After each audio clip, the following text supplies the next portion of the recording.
Alright guys, welcome back to the channel. Today we are doing Talion, the Kindly Lord, a cEDH deck tech. Talion is 2 generic, 1 blue, 1 black, for flying fairy, legendary fairy noble. As Talion enters the battlefield, choose a number between 1 and 10 whenever an opponent casts a spell with mana value, power, or toughness equal to the chosen number. That player loses 2 life and you draw a card. So let's get into it. But first, a word from our sponsor. Dubby is an energy drink loaded with vitamins and supplements. Its caffeine is derived from whole fruit extract. Dubby has been formulated for anyone who wants to focus without crash or jitters. With no artificial flavors and 0 calories and sugar, Dubby is the perfect gluten-free drink when you want that little boost. Just 1 mix with the rounded scoop into 6 to 8 ounces of cold water, and you'll have a cool, refreshing, and energizing drink. To pick up your own tub of Dubby or shaker cup, go to www.dubby.gg and use code #WCTT at checkout for 10% off your entire order. Or just follow the link in the video description. Thank you for watching, and now back to the video. So as customary, we're going to start with the mana base.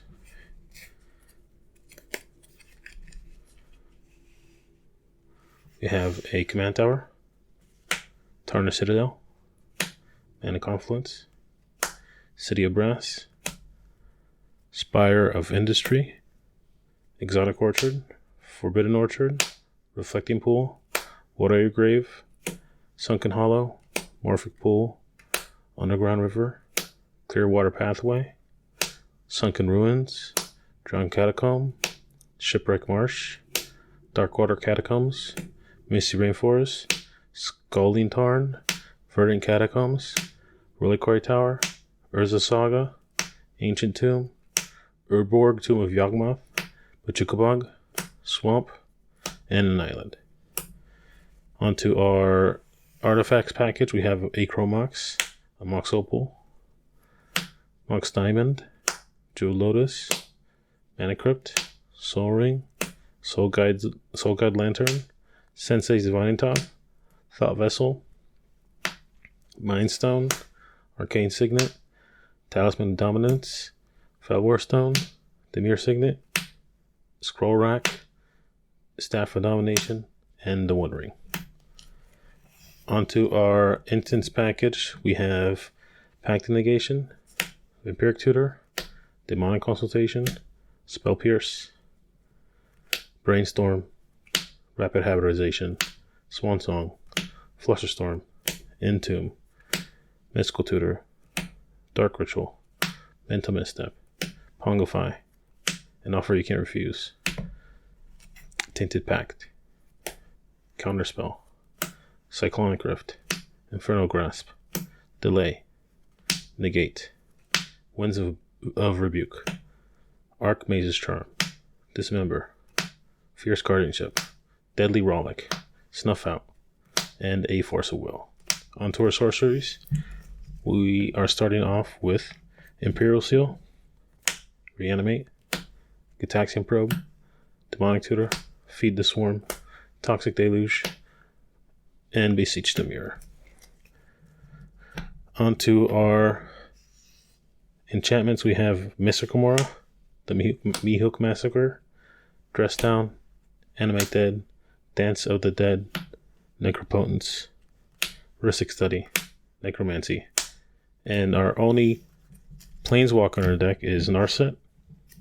Onto our final package here with our creatures, we have Fairy Mastermind, Ledger Shredder, Orcish Bowmasters, Dante Voidwalker, Thassa's Oracle, Opposition Agent, Wave Break, Hippocamp, Spellseeker, Shimmermere, Shielder of the Apocalypse, Toxro, and a Hullbreaker Horror. Next, we're gonna get into lines and strategies.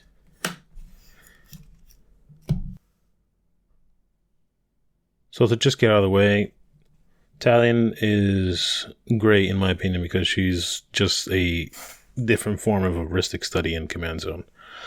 She will draw you a lot of cards. She will tax your opponents for playing things in the form of life, And even though it's just 2 life, eventually it does to add up. And people do start targeting her. That's why we run a lot of interaction. That's why we also run a lot of removal, because people will start swinging at you, because, player removal is removal. If they can't get rid of your Talion, they'll try to get rid of you. They did several studies. I'm pretty sure they did. Yeah, they did a study. They found the most optimal number to name is 2. And have found that to be very much true in my own experience playing this deck. So now that we've gone over to why we're playing her, just to get out of the way, the most optimal win con in the deck is Demonic Consultation Thoracle, kind of the boogeyman of the format. But you can't beat it, so why not join it? It is our most easiest win con in the deck. But we are doing other things in the deck that disrupt our opponents, like playing a bunch of stacks pieces that exist in blue and black. Here they are: Dauthi Voidwalker, Orcish Bowmasters, the Meathook Massacre, Opposition Agent, Narset Parter of Veils, Shieldred the Apocalypse, again taxing your opponents 2 life for simply drawing a card, which with Talion adds up quicker than you think. And then we got Toxrill and Hullbreaker Horror. Toxrill also does another thing in the deck, which is have incidental card draw, a big theme with Talion, giving you that ability as well. Hullbreaker Horror can just if you don't have a counterspell in hand, you can cast something into speed and put that thing back in someone's hand, or rescue something else from being removed, or putting a person's combo piece back in their hand before they go off. Just the name of the game with this deck is deny until you win. Speaking of Hullbreaker Horror, another cool thing that he does with Shimmer Mirror is, when you're bouncing things back to people's hands for casting things, you can also start bouncing back your own artifacts in order to generate infinite mana. So any combination of these that either cost 0 and let you cast something that produces mana, or something that they both cost 0 and they both produce mana because you have enough artifacts with Mox Opal on the field to produce colored mana, you go infinite with mana. And then you can sink that into a Stifle Domination, find your Thoracle and win.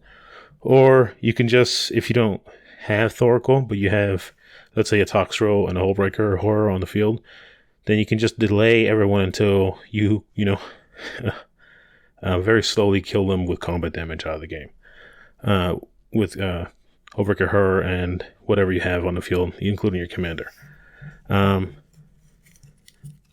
This deck has a lot of incidental card draw in the forms of Mystic Gomorrah, Ledger Shredder, Fairy Master Mind, Wave Break, Hippocamp, because once you get a few pieces on the board, you might if you don't feel comfortable playing some things, you can just sandbag a few other things. And then, you're just playing on everyone's turns instead of really playing on your turn. Because this deck has a very limited amount of permanence compared to instants and sorceries.